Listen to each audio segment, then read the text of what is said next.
Not long ago, we brought you the case of a former police chief that targeted multiple people in a multi-county arson spree in Maryland.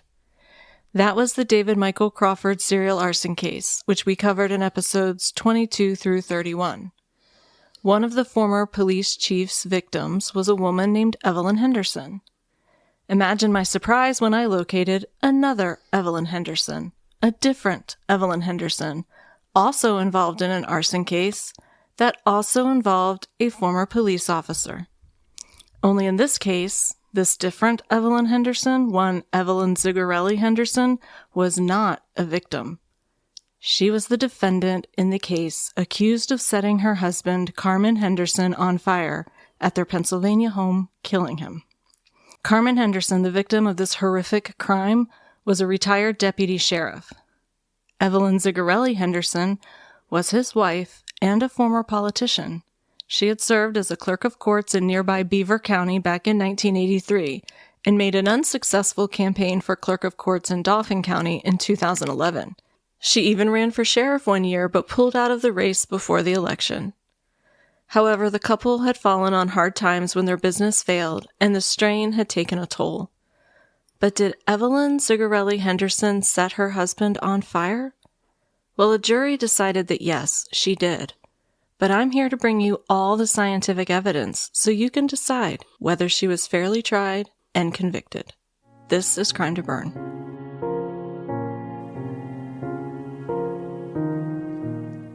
Welcome to Crime to Burn, where we explore the dark city landscape where true crime intersects with arson and criminal negligence. Join us as we sift through the ashes to bring you the story of what really happened.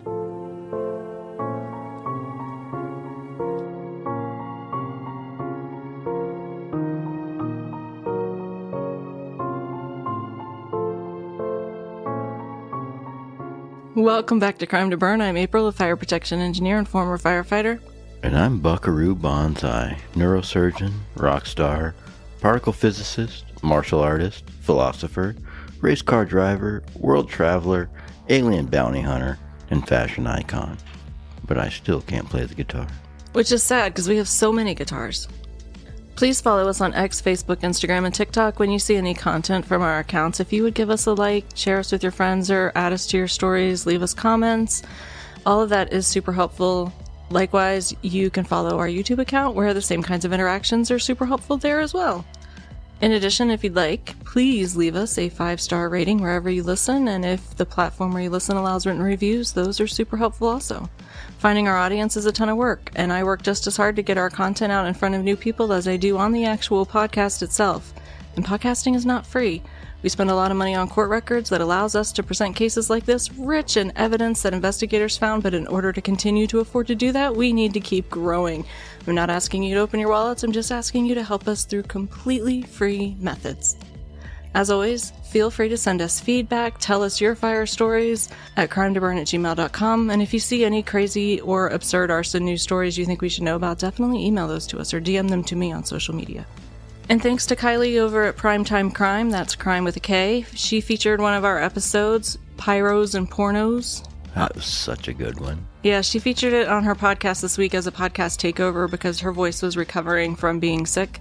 And we're so honored that you would be willing to feature us on your pod, Kylie. So thank you so much, and we hope that you feel better soon. And if y'all haven't been listening to Primetime Crime, again, that's Crime with a K, go check her out. She does a really amazing job. Now, we're off to Pennsylvania, so get ready to enjoy some Hershey's chocolates and see a weather-predicting groundhog named Phil. We're headed to Harrisburg, Pennsylvania. Puxatawny Phil.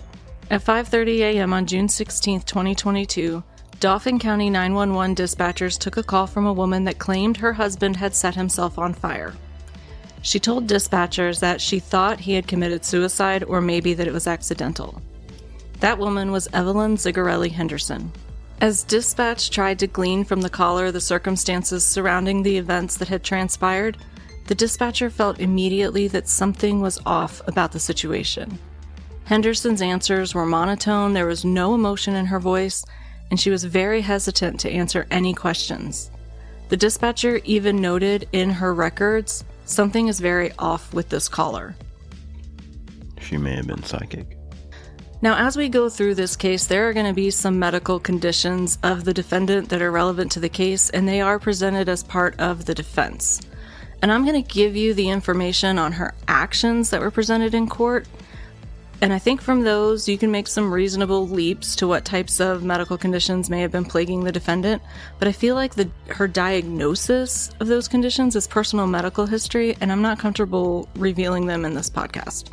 Even though it's part of the public court record, it's still her personal medical history. I'm so proud of you right now. So I just wanted to let people know there were some mental health issues. There were some mental health diagnoses. You know what? It doesn't matter how you pronounce it. There's no scientific data. There's no way to test for a mental illness. There's nothing scientific about the mental health industry. So I'm not going to reveal any kind of diagnosis. We're just going to focus on her actions and what kind of medical conditions that may result from similar types of actions. Not really result from them, but what kinds of medical conditions they may be symptoms of. Well, remember, medicine is not an exact science. It's a practice. I didn't get any of the pretrial motions to try to keep our costs down.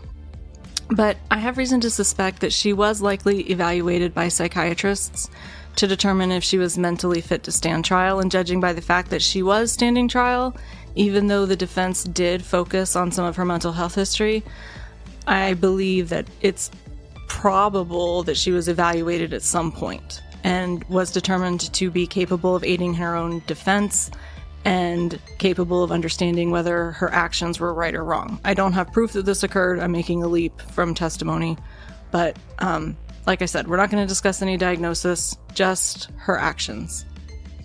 So the first officer to arrive on scene was Alex Wagner, and he was greeted by a very disheveled Evelyn Henderson. Now, Evelyn was 62 years old, and he testified in court that she seemed distracted and distant.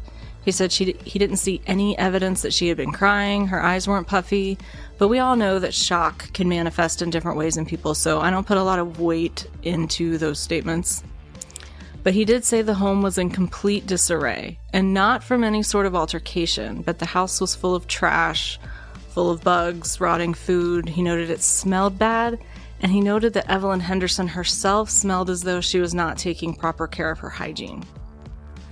So the officer goes to the back porch where he finds a gruesome scene. There's a body, deceased and badly burned, on the patio. He also notes that there's a camping-style chair that had been overturned, and the back portion of the chair is burned completely away. The body of the deceased man is naked, and about 3 feet from the body, underneath a patio table, is a pile of burned clothes. On the table is a cigarette lighter, a cell phone, a cigar, a partially eaten pretzel, and a clip-on fan. There was also some trash and debris around the scene, including a partially burned paper towel and a roll of paper towels and several spent matches.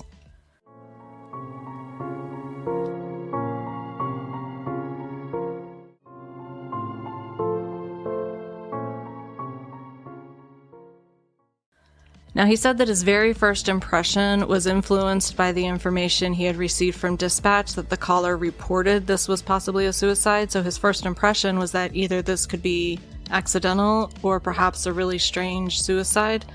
But he said that wasn't for him to figure out. He's not a detective. As more police arrive on scene, Wagner learns that the man on the porch, Carmen Henderson, isn't just Evelyn Zigerelli Henderson's husband. He's also a retired deputy sheriff from Dauphin County.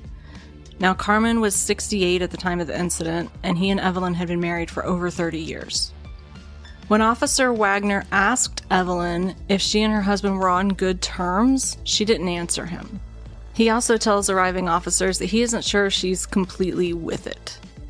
Now, at one point, he notes that he can hear water running upstairs, and he asks her about it, and she says that it's coming from the bedroom. So he asks her if he can go and check for the source of the running water, and she says yes. So he and another officer go upstairs, and they find that the upstairs is just as dirty and messy as the downstairs, but he only glances into the bedroom. He doesn't enter the bedroom or search in there because he can tell from the sound that the water's actually coming from the bathroom and not the bedroom. The bathroom sink is running, and so he goes into the bathroom to turn it off. And while he's in there, he notes that there's black stuff in the sink and smeared on the floor and on the door jamb. And he wonders if it's possible that this is soot and somebody maybe had come upstairs to wash off after the fire. However, forensics experts later process the scene and they find that the black stuff in the sink is just mold. And the smears on the door jamb and on the floor, poop. They're fecal matter. No, gross. I was trying to be funny. Ugh. Now, why does this matter? Well, obviously it wasn't soot, but as we discussed, there are some mental health conditions going on, and I think the condition of the house and the hygiene issues that Evelyn was having that made police comment on how she smelled to each other on scene, which is very unprofessional, guys, and her seemingly out-of-it demeanor can tell us something about her mental health state around the time that this occurred. Upon seeing this potential evidence, he thinks it's possibly soot, so he tells the other officer with him, a guy named Officer Vanderpool, that they are done asking her questions. They're not detectives, and she's in her own home and not under arrest yet, but they're going to treat this as a crime scene. But they did discuss whether or not to Mirandize her and said no, they're not going to do it because they're not questioning her. That's up to the detectives to do. Now, he says something interesting in court. He said that because she's inside her home, Miranda wouldn't apply. Now, I'm confused by this. If you're being questioned by police, Miranda applies regardless of your location, to my understanding. So I asked my legal counsel, Google, and what I discovered is that there are two exceptions to Miranda. The first is called rescue doctrine, and the second is called public safety doctrine. Under rescue doctrine, when a suspect voluntarily answers questions asked by officers that are focused on rescue, Miranda warnings aren't required. And I think the key here is that the assumption is that they're involved in some sort of life-saving operation and they don't have time to stop and Mirandize everybody. And so anything that's offered voluntarily is applicable. I'm an idiot. I thought you had to just be Mirandized if you're going to be taken into custody. Yeah, I'm getting there. You're on the right wavelength. Oh, okay. Now, the second is the public safety exception, and this applies when police ask suspects questions about the location of things that could be a public safety danger, like when they ask if there's needles in your pockets before they frisk you, or they ask about the location of an abandoned weapon or something like that. Every time they ask me if I have needles in my pocket, I'm like, no, but I have butterflies in my tummy. God. Now, I also learned that if police aren't questioning you and you're not in custody and you volunteer information, that will be admissible without a Miranda warning. Now, there seems to be some controversy here about the fact that Officer Wagner and Vanderpool chose specifically not to Mirandize her, and they know that they discussed this because they have all the body cam footage from both officers. As I understand it, this is because, according to the defense, when these officers saw what they believed to be soot in the house, at that point, they now suspect Evelyn may have committed a crime, and they should have Mirandized her right then. But because they're not detectives, and they're not going to be questioning her, they didn't. But I'm still baffled about the statement he made in court about Miranda wouldn't apply because they were in her house. I'd love for any legal experts to weigh in here, because I don't know what he meant. I've seen a lot of ridiculous videos on YouTube, and I'm still not entirely sure about the difference between when, like, a peace officer detains you and arrests you. Like, I get that they got to Mirandize you to take you into custody, right? But, like, that point of when you are detained is still fuzzy in my mind. We're gonna get into it a little bit more here in a minute, because there's gonna be a question about whether or not she would have thought she was in custody. But Officer Vanderpool is at this point instructed to go ahead and start a crime scene log. So his job is to stand at the front door of the house and basically document every single person that enters and leaves the crime scene. So he gets the log that he needs to begin the work. He posts right inside the front door. Meanwhile, officers and, the coroner's people are in and out of the house. And Evelyn Henderson at this point is just pacing about inside. And I'm not really sure what exactly she's supposed to do. I don't think there's any sort of etiquette book that I'm aware of for how to behave when your home is a crime scene and you're a suspect. So, not knowing the extent of the crime scene at this point, Vanderpool's concerned that she could be touching stuff that might later be considered evidence. And as I said, the house is a mess already. So he grabs a dining room chair and sits it down near where he's standing and tells her to just sit there and be still. Now here's where the defense says Evelyn would have had an impression at this point that she was being detained. An officer in a position of authority is telling her to sit right near where he's standing to do the crime scene log, and he's watching her essentially. And the defense says that at this point, any reasonable person would have been under the impression that they're in some sort of custody. So any voluntary statements that she makes at this point without being Mirandized should be excluded. And it's unlikely that she would know to ask the question, is that a lawful order? Right. So once you're detained by police or you're being interrogated and you're not free to leave, then you do have to be Mirandized. And I feel pretty sure this was probably one of the pretrial motions to suppress the statements she made here based on that assumption that she was being detained, but apparently the defense lost because her statements that she made were included in court. And what she said was, she's sitting there, Vanderpool asks her no questions, doesn't say anything to her beyond telling her to sit down. And she just out of the clear blue sky looks up at him and says, I'm in trouble, I know that. Well, look at her point of view. Look where she's sitting from, making this observation. Yeah. Well, it does kind of make sense, doesn't it? It does.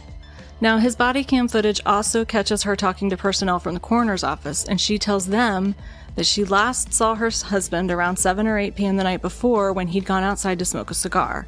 And then she went to bed, and she woke up in the morning and found him like this outside.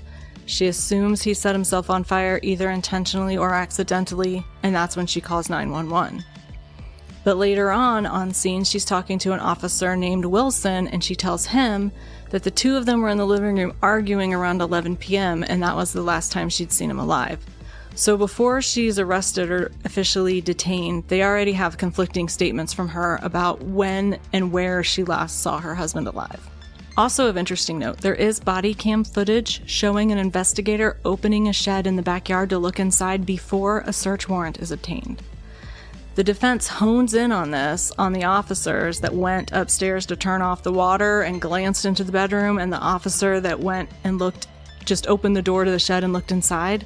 But this feels like a smokescreen to me because there was no evidence introduced at trial from either the shed or the upstairs of the house. Well, hold on a second. Speaking of putting yourself in someone's shoes, like imagine you're a cop, you get called out to whatever it is. Here's a dark shed, and I it's know, over. Like you could just flank me out of the shed. Like exactly, you want to peek in that shed. I would have wanted to peek in the shed to clear the scene. Yeah, but I feel like the defense is saying that it happened so late into the processing of the scene that they'd been there for so long at this point that they were already in the process of trying to get a search warrant, but they didn't have it yet. And he looks in the shed. They hadn't just arrived. Right. So he was looking to see if there was any accelerant in the shed. Oh, so he's investigating, not right, protecting himself. But he didn't find anything, and they didn't introduce any evidence from the shed. So either they didn't find anything in the shed, or it was successfully excluded through pretrial motions. There's no evidence introduced from the shed or from the upstairs. In fact, it was actually the defense that brought up the stains that were found in the bathroom to drive home the mental health concerns of Evelyn Henderson. And I tend to agree that there's definitely some severe mental decline here. And Evelyn Henderson did have a history of mental health issues that she was being treated for and prescribed medication for. And she told police on the scene that she had not been taking her medication. Now, when she was eventually officially detained and taken to the police station for questioning, her story shifts multiple times during her interrogation. She starts out telling officers that her husband went out to smoke a cigar around 7 or 8 p.m., and she goes to bed, wakes up in the morning, and finds him dead on the porch. Then she tells them that they were in the living room arguing about 11 p.m., and she goes to bed, but hears him scream around 1 a.m., but doesn't go to check on him, finds him in his post-mortem condition on the porch in the morning. Hey, can we make a deal here? Mm-hmm. If you ever hear me just scream... I will check. All right. In one story, she actually tells the officers that he set himself on fire at 4 p.m. the day prior, and she witnessed it, and then just waited until 5 a.m. to call the cops.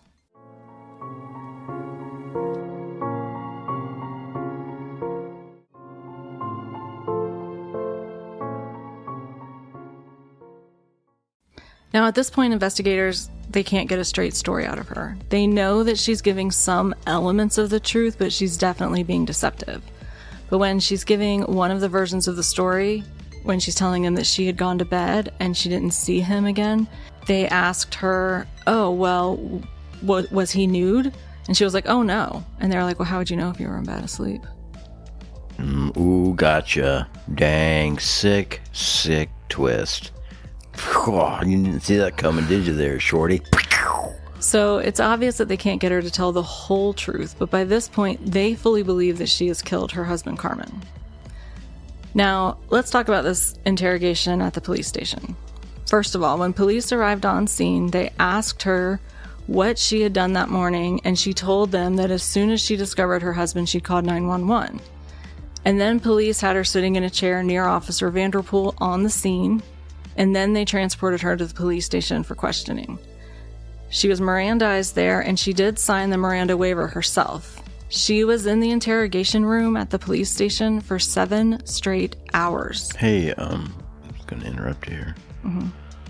How long in between the event, as far as they know, and her being Mirandized? She wasn't Mirandized until she got to the police station. That's when she signed the Miranda statement, waiving her right to have an attorney present. That's cool, but when you got to the police station isn't a period of time. I don't know how long it was. They didn't tell me. But can we extrapolate anything? I'm actually making a point here. The morning. She was in that room for 7 hours when she got there, so she called the police at 5 a.m. If I had to make a guess, I would say by... It's still day of, though. Yeah. Day of, definitely. Like 9 or 10 a.m. she's probably at the police station at the latest. Probably earlier than that. Why do you think they keep interviewing people so close to a big event like that and like taking whatever is said seriously? Well, my issue is that as soon as they arrived on scene, they're talking about how she may not be totally with it. She doesn't seem completely lucid. Why did they take her to the police station and not a hospital? She told them she wasn't taking her medication. Everything she said was in a flat monotone. Everything she did, she seemed disconnected from reality. Yeah, and I'm like you. I don't want to get into mental health statistics or what problems might be or whatever. It's very subjective. But overall, I think it's weird that you're not allowed to lead a witness during a trial, right? Right. But it seems like it's kind of in the same vein of activity. Like when someone's just been traumatized like that, and they're wherever they are in their mind to deal with it, like right then. I don't know, it just seems like that information shouldn't be taken as seriously as it is, and I feel like that's a flaw in the justice system. It absolutely is. And that's sort of the point I'm getting to here. She was she was in the interrogation room for 7 straight hours. Now, they point out that she wasn't interrogated that entire time.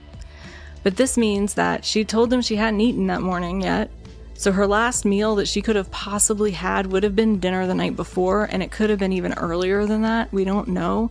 And they did offer her food, but she refused. And they offered her drink, which she also refused.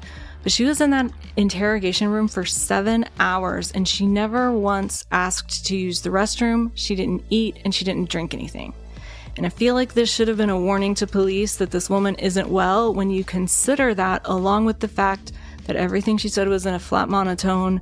She told them she wasn't taking her medication, and her affect made them question whether or not she was completely with it. Why is she sitting in an interrogation room talking to police at that point? I kind of know why. Why? Because they're used to seeing people try to fake their way out of misfortune. Or, that's worse than misfortune. You caused it, right? Right. I don't know what the word is for that. But they're used to this, and so they get a little bit numb to people doing that. And they, more than being numb, they come to expect this behavior from people. It's just another form of human conditioning, and it's not like from your overlords or anything. It's just from circumstance and the way that the world just kind of plays out. It's not. I don't think it's nefarious, but I do think it's dumb. Yeah, I think it's dumb. Like I said, she hadn't eaten this whole time, and I know for me, if I go that long without eating, I have a much harder time controlling my emotions, and I'm much more prone to saying things impulsively. And for me, that just means being grumpy and snippy. But I try to imagine if I'm at my low blood sugar worst and I'm being interrogated for murder and I'm having mental health problems, could that snippiness potentially turn into being really impulsive in my answers just to try to make the discomfort of the situation end? And she had much more impactful mental health issues than I've ever dealt with, and symptoms of some of those mental health issues can include impulsive behavior, manic behavior, depressive tendencies. I'm not sure police made the right decision here, interrogating her, when they already had questioned whether or not she was completely with it. Well, I don't think the police ever necessarily make the right decision whenever they... Okay, ask people questions, right? Mm-hmm. But I don't think the weight of those answers should be as heavy in their minds as they're making it. Yeah, I'm trying to say this in a nice way. I understand what you're saying. Like, leave these people alone for a minute. Let them get their thoughts together. So it might be a long shot to suggest that somebody confesses to a crime that they didn't commit because of low blood sugar. But when you combine low blood sugar with mental health issues, could that be a concern? It made me feel, just like I said, like police kind of went a little bit far here. Now remember, police don't have to be honest with you. Police can be mean to you verbally. They can't threaten to hurt you, but they can talk about legal ramifications if you don't cooperate. And don't forget, as a citizen, you have absolutely the right to tell the police to go f*** themselves. You can be mean too. You can. And they can threaten to, quote unquote, throw the book at you unless you, quote, tell the truth, unquote. And don't threaten them with anything ever. Don't do that. That's dumb. Just don't say anything other than, I need a lawyer. Now, they can offer to help you if you're honest with them. They can say that they might have pull to persuade the prosecutor to offer better plea deals and things like that. But the key is they can't say, if you confess, we'll do XYZ. But they can say, if you're honest, we'll do XYZ. Now, in playing back the tape of her interrogation in court, the interrogator never says, if you confess, but he absolutely does offer to help her and get her leniency if she, quote, tells the whole truth, unquote.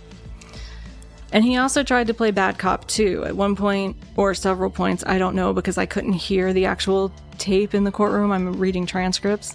But he calls her evil, he calls her selfish, and he tells her that she needs to come clean about it and she's a bad person and all of these things during the interrogation.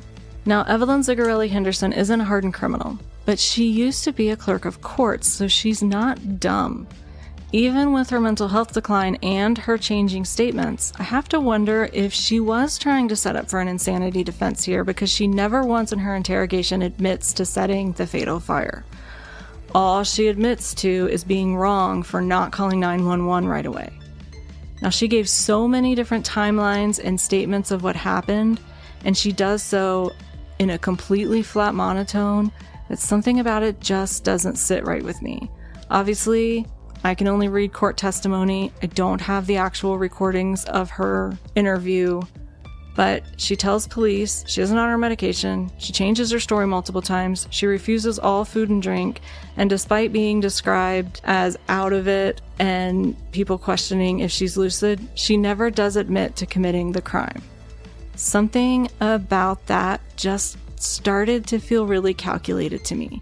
I'm guessing that's what the prosecution wants me to think, and so without being able to hear the actual interview tape, I can only surmise, and I'm trying to be unbiased here, so maybe she was trying to take the cops for a ride here, trying to set up for an insanity defense. Maybe. Do we have any evidence that she's this intelligent?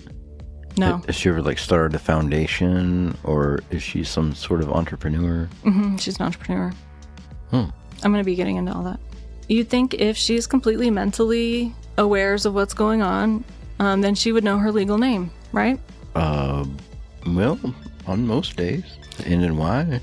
Well, when they Mirandized her, they give her a paper to sign to acknowledge that she's waiving her Miranda rights to have a lawyer present during the questioning. And the officer wrote her name on the top of the paper as Evelyn Henderson. And she crosses out Henderson and writes in Zigerelli for her last name, claiming that she had legally changed her name. And she had, but she had only added Zigerelli as her middle name. She hadn't dropped the name Henderson, and it was still on her state-issued driver's license. And I feel like I just missed an important part of this. Did she get married or something? So her maiden name was Zigerelli. When she got married to Carmen, she dropped Zigerelli and became Evelyn Henderson. But she had been elected as clerk of courts in Beaver County as Evelyn Zigerelli. So when she decided that she wanted to run for clerk of courts in Dauphin County, she actually went and petitioned for a name change to add Zigerelli back to her name, because she thought that with the population of Italian Americans in the area and people that knew her from her previous role as clerk of courts, that it would get her more clout in the community. But her name was legally Evelyn Zigerelli Henderson, but she crossed out Henderson writes in Zigerelli and tells them that Henderson's not her name anymore. Just because she's trying to stick to the clout line, like... No, obviously not at this point she's not. That's what I'm saying, is that it doesn't make any sense why she would do this. Oh, it's not supposed to make sense. Yeah, that's what I'm saying, is that it's a completely nonsensical thing that she does in the interrogation room. Christ. But why would she not want to claim the name Henderson anymore? Well, after Carmen Henderson retired from his position as a deputy sheriff, Evelyn and Carmen opened a mom-and-pop limousine business. Unfortunately, Evelyn apparently had a bit of a problem with spending money, which was fine when the business was doing well. But then the pandemic hit, and she did not cease her regular day spa trips and purchasing timeshares and making bad investments, and the business completely folded, and they were basically destitute at this point, and Carmen completely blamed her for their financial situation and the business closing, and apparently they fought often and regularly and loudly enough for the neighbors to hear. Regardless of what her name is, they never do get a full confession out of this interrogation, but she does tell them that Carmen liked to take matches and light the packaging, the foil packaging of his cigars on fire, and she thinks that he may have been doing this and either accidentally or intentionally set himself on fire. But the cops aren't buying this, because in their mind, if it was an accident, why wouldn't she have called 911 right away instead of waiting? And at this point, she told them that she had seen him on fire and didn't call 911. But at the end of this meeting, she does ask detectives about whether she'll be getting a public defender. And they book her into jail, and they wait to see what the forensic shows. So I told you there was a table on the back porch, and there's an overturned camping chair. There's also another chair that was set up at the table that was untouched by the fire. There's a window well. You know what I mean by window well? I do, actually. I know a bit about architecture. Yeah, I thought you did. So there's a window to the basement that's below grade level, and there's a window well, and that has a plastic cover over top of it. And I didn't explain it for you. I explained it for our audience. I didn't feel talked down to. It's cool. And this plastic cover over the window well has a hole in it. The camping chair is turned over, and the back portion of the chair is completely burned away. And in the pile of burned clothing, they find Carmen's belt. And what's interesting is that the back part of the belt, the part that would have been, at his back, is completely gone. It's completely burned away, but the buckle and the front part are not. In addition, there's a burn mark on the wall where investigators, when they compare it to the overturned chair, it's exactly the right height and size to have been left when the chair hit the wall. And there's just a little bit of the nylon material from the back of the chair embedded in that burn mark. And then we get to the medical examiner. Now remember that in some of Evelyn's stories to police, he had apparently burned himself the night before, and she'd left him there all night before calling police. Well, the medical examiner was able to determine that based on insect activity in the nasal passages, that there's no way he died around 1 a.m. that morning. He had to have died the night before. Apparently, insect activity begins within hours of death, and they can tell by the progress of that activity how long somebody's been deceased. And it was definitely more than 4 hours, so he died sometime the evening before she called 911. It's quite the grim hourglass. It is. The progression of insect activity. Yeah. Like insects gnawing through your sternum. Through the These sinus are cavities. The days of our lives. Now, this is a little rough. I'm going to discuss the condition of the body, so feel free to skip ahead if you can't handle that. I'm going to go over here. You have to stay. So Carmen's body had burns that included black charring to his lower legs, and the burns to his back didn't have any sort of black charring. He was laying on his stomach on the back porch. Now, initially at the scene, investigators thought that this made it look like the burns to his lower legs were more severe than the burns on the other areas of his body. So their initial theory was that the fire had begun around his feet. However, this was wrong. The burning at his back was actually the far worse burns, even though they didn't show the same black charring. And this is because those areas of his skin that would have charred, they actually burned long enough to slough away, leaving behind the flesh and muscle underneath. And so it may have appeared that they were less severely burned than his legs, but they were actually more severe. Worst barbecue ever. This pretty effectively rules out suicide for investigators. You see, if he had committed suicide, which they didn't believe anyway, it seems illogical that he would have burned his back most severely. And if it had been accidental, like he'd fallen asleep in the chair while smoking, then they would have expected the ashes from his cigar to fall in his lap or on his shirt first, burning the front of his body. I don't know. I still like this theory. Finally, if he had accidentally set himself alight while he was taking part in his hobby of lighting off those cigar packets, we would also expect to see the fire having started on his front or being more severe on the front of his body. But police do believe his clothes were on fire, and that's why he was nude, and they believe that he had been trying to take off his burning clothes to get away from the flames, and by the time he got them off, the burns to his body were so severe that he succumbed to his injuries. Plus, if you imagine that he was eventually engulfed in flames because of his clothes, he would have been inhaling superheated air, so it's reasonable that he could have been alive long enough to get the clothes off, and then as that superheated air that he'd breathed in caused his airway to swell from the heat exposure, then he could have succumbed by passing out and then dying later due to the severity of his burns. But one thing that the medical examiner did note is that he did not die of smoke inhalation. From his lungs and from the carboxyhemoglobin levels in his blood, he had not been exposed to the smoke long enough for smoke inhalation to be a cause of death. He had died of thermal injuries. He had been burned alive. So we know the fire somehow started at his back, and we know the camping chair was overturned and the back of the chair was burned away. Now the seat and the footrest of the chair were intact, so investigators decided that they need to try to figure out what material this chair is made out of, but they couldn't find an identical chair anywhere. And since that type of material that these chairs are made out of can vary from manufacturer to manufacturer, they decided that they were going to need to cut away some strips out of the remaining areas of the chair to test them to see just how flammable they are. And that's what they did. And what they learned is that basically the stuff turns into napalm when it's ignited. They used a grill lighter and exposed a strip of the material to the flame, and it ignited with an exposure of about 5 seconds, melting downward, and the melted material was flaming, and it spread across the remainder of the material almost instantaneously. Yeah, I don't mean to slather my ignorance all over this thing, but aren't there a lot of things that you can put a flame to, and they're just pretty much fine for a while, right? Once you cut a piece of it off, 'cause this is what I do to firewood. I feather the edges of it, and I make as much surface area as possible to make it burn, as quickly as I can to get it to start, right? So if you take like your regular chair that you sit in, not a chair like this where your ass falls asleep, you cut a strip of it off of there.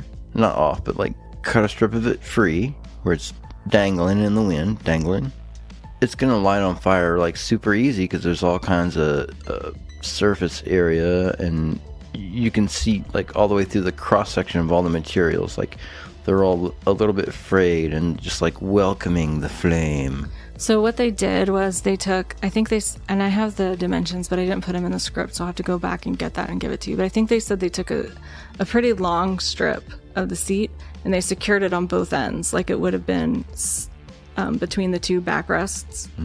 And then they lit it in the middle where it wasn't frayed. They were just trying to say whether or not this material would easily ignite or not. And if it did ignite, what properties did it have? Like, was it a flash flame? Because you can expose certain types of synthetic materials to a lighter flame, and it can take much, much longer to ignite. Or once it ignites, the flame can sort of like grow very slowly and sort of like smolder itself out. Like, it just depends on the material. And so they were just trying to understand the material characteristics. Is it possible that somebody could have lit the back of the chair on fire and that could have been what caused the fire? That's all they were trying to determine. They weren't trying to exactly replicate the conditions that happened. They were trying to figure out which of their theories made the most sense. Yeah, and I'm not trying to just be cantankerous or anything. I'm genuinely interested. Like, did you give the fire test a fair shake?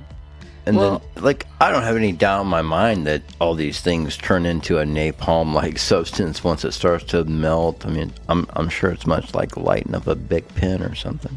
And then what we also see, remember, there's a burn mark on the back of the house, and they found some of this material, some remnants of it left along that burn mark, which shows that the material is sticky and would stick to things, like, as it melted. Yeah. And we're going to talk more about this fire testing, and we're going to talk more about what the defense's expert witness says about it, too. I'm just giving you the information as it was presented in court. So investigators' theory is that Evelyn and Carmen had been fighting about money, and Carmen goes outside to smoke a cigar and sits in the camping chair. And Evelyn is still angry about their fight and follows him, grabs either the lighter or the book of matches that they found both outside, and ignites the back of his chair. The material flares up and melts onto the back of his shirt and probably onto the waist of his pants and along his belt, and it takes a few seconds for him to realize that he's on fire and recall that Carmen was in his late 60s, and according to a neighbor that testified at the trial, he was mobility impaired. He moved very slowly, and so investigators theorized that he had trouble getting up from the chair and also getting his clothes off, and so by the time he does, he's already fully engulfed in flames. Are you telling me that somebody just put a match to the back of his chair for funsies? I don't think it was for funsies. I think the investigators think that she was angry at him because of the fight that they'd been having all evening. So she lit his chair on fire. Mm-hmm. What did she think that was gonna do? Did she think that was gonna, like, catch him on fire? I don't know. Okay. So by the time he gets up, and in the process, he topples the chair backwards, which is where that upright hits the brick wall and leaves the black char mark. And then as he's flailing around trying to get his clothes off, he manages to knock the chair over forward, which is the position that it was found in when investigators arrived. And this would explain why the back of his belt is completely burned away and the front isn't.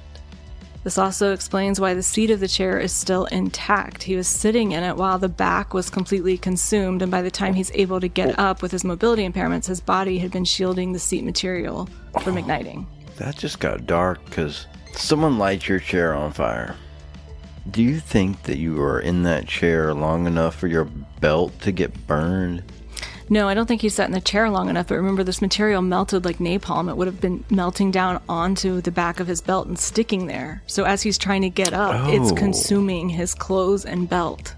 That's pretty hot, too. Like, yeah. Oh, man, that sucks. That hurts. Yeah. This also explains, like I said, why Carmen's back was so severely burned, but his legs and extremities were only charred from radiant heat. And this explains why he didn't have carbon monoxide poisoning. The fire started behind him, so he wasn't breathing in products of combustion long enough before the thermal injuries incapacitated him. In fact, his carboxyhemoglobin levels were 0. That's why God put our butts behind us. I'm sorry. The medical examiner did find soot in his trachea and his upper lungs, but none of it down in the bronchi, which means that he wasn't breathing soot very long. Once the fire was completely consuming him, it consumed him from the back to front. And by the time it got to his front, the medical examiner supposes that his breathing had become very shallow at that point, and that's why he didn't inhale a lot of smoke. I can comment on this because in firefighter training, they give you the opportunity to breathe superheated air, so you're never tempted to take your SCBA off, ever. Once your lungs get the least little bit of that superheated air, it almost feels like your lungs slam shut. Like, you cannot take a deep breath even if you want to. It's physically impossible. Yeah. Now, this shuts down the idea that the fire could have been caused by dropping the cigar on himself, because we know from tons and tons and tons of laboratory testing and from real fires that when somebody drops smoking materials onto themselves or onto a bed or furniture, they don't flame up right away. They usually sit on the surface and smolder for a while. And this is because, remember, it's not solid fuel that burns. What happens is fuel is heated by some energy source, and the material vaporizes and mixes with oxygen, and it's that vapor-oxygen mixture that, once it's hot enough, will ignite. And then the flame that results will continue to radiate heat to the fuel package, prompting more of the fuel to vaporize, continuing the fire. But when we have something that's smoldering like a cigarette, the smoldering characteristics mean that there's a lot less heat, so it'll start to heat up combustibles like the fabric it's touching, but it usually has to smolder there for a good long time before it's vaporized enough fuel to become a flammable mixture with air. And there still has to be enough heat being generated by the cigarette to ignite that mixture. And usually in lab testing, cigarettes really only ignite furniture under certain conditions. Cigarettes are actually specifically designed to smolder at low enough temperatures to try to prevent furniture fires. And So, while go it's ahead still and possible that it happens, Start smoking. don't start smoking. It's all about safety. Don't start smoking. Now, it is still possible that it happens. It's totally safe. Just start smoking. But in the cases where it does happen, where those cigarettes smolder long enough to eventually transition to flaming combustion, we get a lot of carbon monoxide, and people have high carboxyhemoglobin levels. Even if this could have been accidental because he dropped a cigar on his clothes and he fell asleep or something like that, we would not have seen a carbon monoxide level that was 0. And based on the burns to Carmen's back and the fact that the seat and armrest were intact, the fire started behind him, which makes it even less likely that he happened to drop his cigar behind him on his back. However, Carmen wasn't smoking a cigarette, he was smoking a cigar. Will that make a difference? I could. Well, the defense hired somebody as an expert witness that thinks it absolutely does.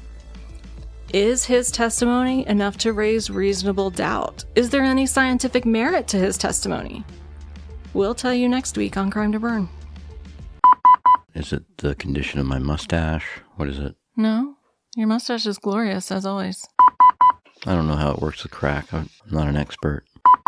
It looks fancy in here. You got the drum set all mic'd up. You got all this camera equipment over here. It almost looks like you want us to turn into a professional podcast with video and a live band. That's not a podcast anymore, really. That would be like a show. Like a late show. Yeah, That would be late kind of show. cool. I'm impressed with the strength of their asses. Just sit in the chair that long. What? You just looked me up and down like a piece of meat. What just went through your mind? Well, you do stand a lot, and that's works out for me because I grab your ass every time I walk by. And you call me Susan. I don't know why that is. I do not. I've never called you Susan. Wait, maybe it's Nancy. Nope. Call you Poppy. No. According to Archie Bunker, I may be gay. No, but I think the people in Sweden are surprisingly wholesome. I feel like you're trying real hard, but not really nailing it. I may be having a mini stroke.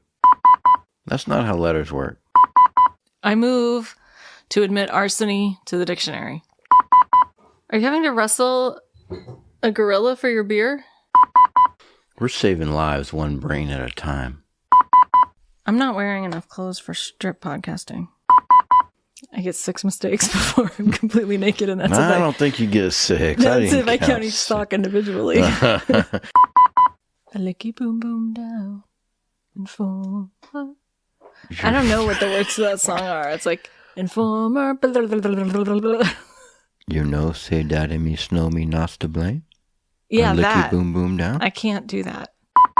What does Archie Bunker say? I don't really know what licky boom boom down means, but I understand the feeling of it. For a guy that English is his language. It's like I always say, English is so language. I'm not ready to be touched. Mensa's never seemed that interested in me.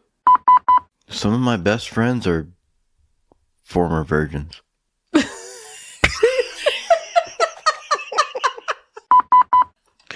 Look, man, you can't just roam the earth being a potential human sacrifice. Get laid. Everyone should go take the free online Mensa test and tell me how you did. Post your scores down below. She had served as a clerk of courts in nearby Beaver County back in 1983. No. I didn't say man. I felt it. Okay. She said beaver. She's gonna say it again. Maybe. Wait for it. Drum roll, please. She even ran for sheriff one year, but pulled out of the race before the election.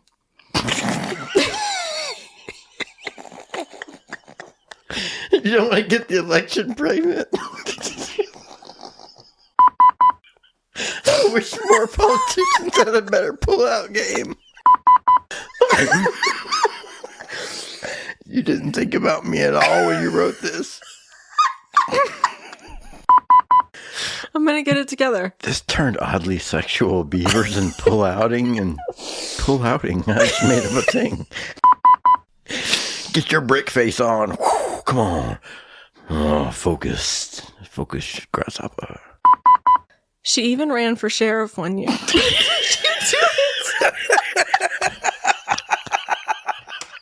It's not like they're being electrocuted.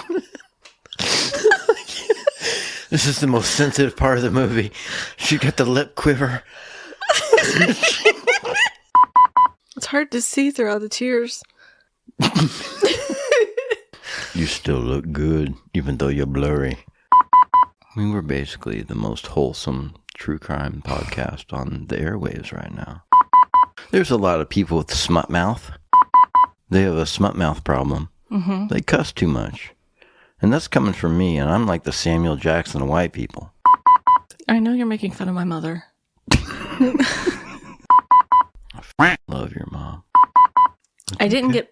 Good grief, why can't I talk today? Maybe you need to be yourself evaluated by a psychiatrist. I need an ass break. I'm quarter paralyzed. I'm quarter my ass, not my whole body. So like, I don't know what percentage of your body that is. But I can still feel pain. So I'm going to drink until I can't feel that. You know in video games, if you like kill so many people in a row, they start giving you encouragement. Yeah, no, in The Sims, you just get ghosts. You get haunted. Who's your daddy? What state is their sports ball team, the Hoosiers? I don't know. I was just wondering that. Really? Yeah, I was thinking about a Hoosier daddy. We're on the same wavelength. Let's make it smooth. But you can say, your Nancy dirt squirrel looks like something I wiped my ass with last week, left it in a ditch, and then remembered to come check on it. But by the time I did, it was so infested full of disgust, I couldn't recognize it as a mustache. I'm so sorry. Hey, would it make you feel better if you whipped me a little? Maybe later. I'm not a hinder or a hinder son, but I can be a hinder till the hinder comes. I'm going to meditate on that for a while later. It's very zen. Send in the Autobots. What did you wish to say with your finger sounds? For one thing, my fingers only make sounds when opposed. They're in unison. They're definitely inconveniencing some electrons. I'm always on the lookout for eighth dimensional beings. And they call that auto asphyxiation. Monsieur Ears de Flap Flap has arrived. Hi, baby. Go lay down. And I can tell you that once you get the littlest bit of that superheated air in your lungs, it's like your lungs slam shut. Yeah, it like is a church too. girl's knees. Oh. That's not my experience with church girls. God, let me try that again. Because you're giving me evil eyes? First of all, these are the only eyes I have. Don't hire the $45 an hour brain surgeon. I don't think handsome is the first impression people get from me.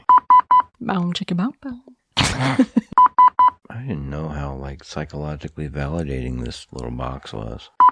A pursed peanut really has no reason for existence, only to torture us. Punishable by pursed peanuts. You've never tasted nicotine and dentine together in a peanut form. Don't make me raise my pursed peanut to you. That's a really admirable attempt to redeem whatever it was I just said. Well, it's very girthy. I don't think that's really what I'm looking for, though. Hey, Siri. Oh, Jesus Christ. What country is the most phallic shaped? Sorry, I don't understand. I didn't expect you to. Virgin. She's a Mensa member. That sounds intimidating. If needs a strap on, that thing is going to be just like... I'm going to post that entire thing you just said, but I'm just going to bleep out every other word. Buckaroo Bonsai. I have not seen this. I feel like this guy is my spirit animal. We all know that I am a fashion icon.